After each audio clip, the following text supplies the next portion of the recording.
Welcome to The Explainer. Today, we're diving deep inside Facebook with a top executive who was right there for its most explosive years. Her story, it starts with all that world-changing idealism of Silicon Valley. But it ends with a pretty chilling warning about what happens when that kind of power goes completely unchecked. So that quote? That's from Sarah Wynne Williams, and it just perfectly sums up her 7-year journey inside Facebook. I mean, think about it. She was a key advisor to both Mark Zuckerberg and Sheryl Sandberg. She had a front-row seat to the company's most controversial and, frankly, most chaotic period of growth. Her story is really about how that hopeful comedy spiraled into something much, much darker. So to really understand how she navigated the, let's call them, treacherous waters of Silicon Valley, we have to start somewhere else entirely, with a real-life, honest-to-God, trial by water that completely shaped her life. Can you even imagine? At just 13 years old, Sarah was attacked by a shark. After she somehow fought it off and survived, she then had to turn around and fight to convince the doctors that her injuries were life-threatening. That whole experience created this core belief that would define her entire career. Sometimes, to get what you need, even just to survive, you have to be bolder and louder than anyone else in the room. And not boldness, it really propelled her into the world of global policy, first focusing on human rights, then at the United Nations. But she got really frustrated. She was watching diplomats move at a snail's pace, arguing over commas in a treaty while the world was fundamentally changing outside their windows. She became convinced the real power wasn't in those rooms anymore. It was moving online. That's when it hit her. Facebook. That was the new center of the universe. To her, it wasn't just some social network. It was a global political force in the making. So she did something kind of crazy. She pitched them a job that literally didn't exist. To be Facebook's first ever diplomat to the world. And, amazingly, they said yes. But the second she got inside, she found a company culture that was a universe away from the diplomatic circles she knew. It was this place of radical and, let's be honest, often reckless contradictions. This, right here, is the core contradiction she walked into. On the outside, the public-facing mission was so idealistic, right? Make the world more open and connected.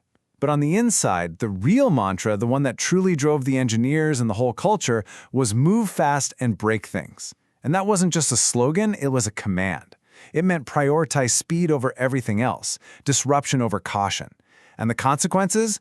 Well, they were somebody else's problem. She also stepped into this world of just unimaginable wealth. We're talking assistants and junior staff who got in early and were suddenly worth more than their own bosses. She even heard a director describe himself as economically insensitive, which is just a wild piece of jargon for having so much money that price is no longer a factor in any decision you make. And the company's founder, Mark Zuckerberg, he really embodied this whole disconnect.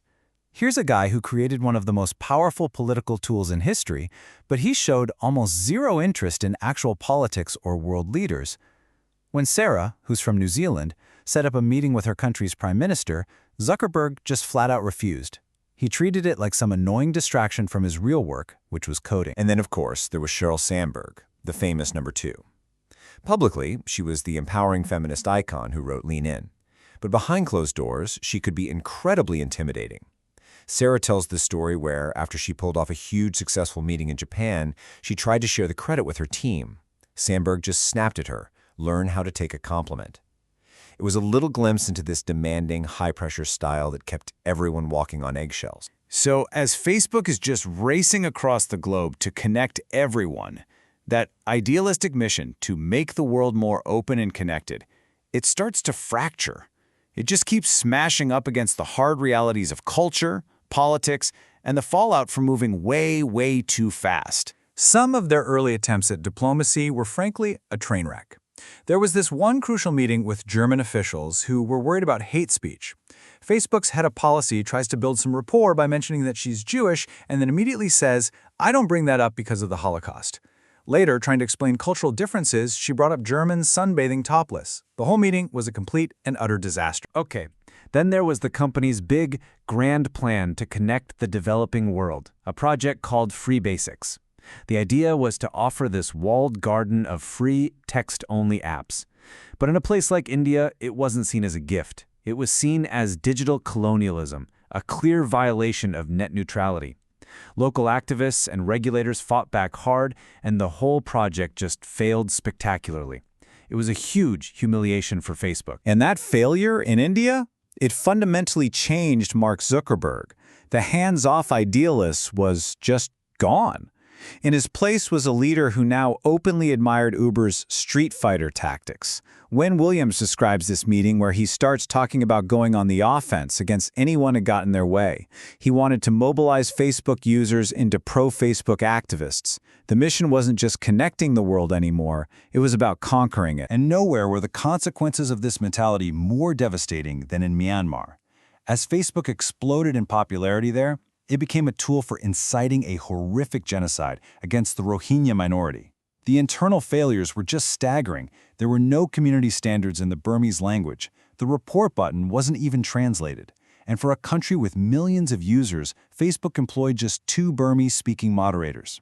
People on the ground were begging for more resources, and leadership repeatedly ignored them. So back in the US, the 2016 presidential election and everything that came after it, well, that became the final, definitive turning point.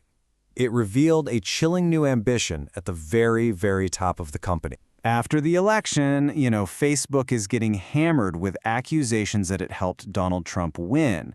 So Wynne Williams arranges for Mark to attend this big summit of world leaders.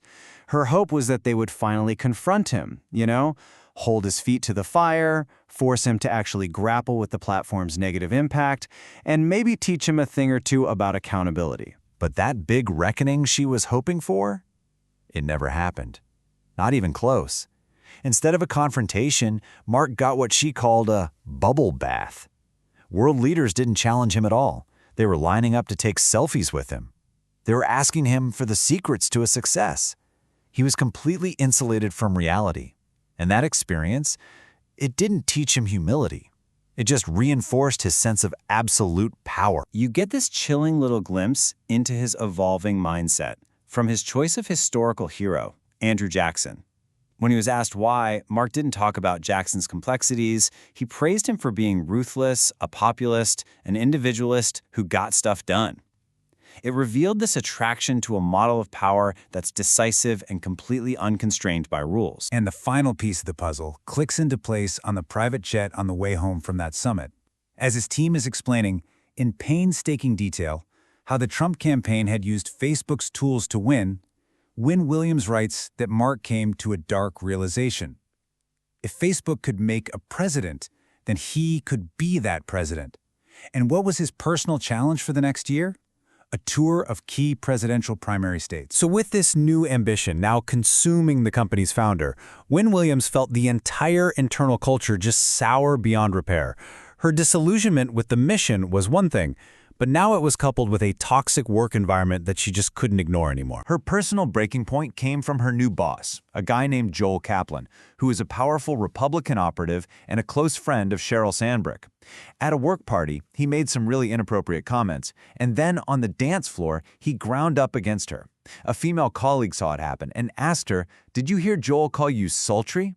It was just this deeply humiliating public power play. So what does she do? She reports Kaplan's behavior to his superior, Elliot Schrage, and the response she got was a masterclass in corporate intimidation. He made it incredibly clear that Kaplan, as a powerful friend of the leadership, would be protected. And if she pushed the issue, the subtext was obvious. She would be the one to go.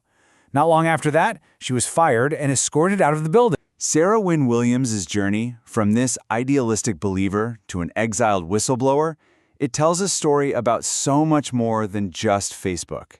It's a story about a new kind of power, born in Silicon Valley, that has completely reshaped our world with unbelievable speed. And it leaves us with a question that, honestly, we are all still grappling with.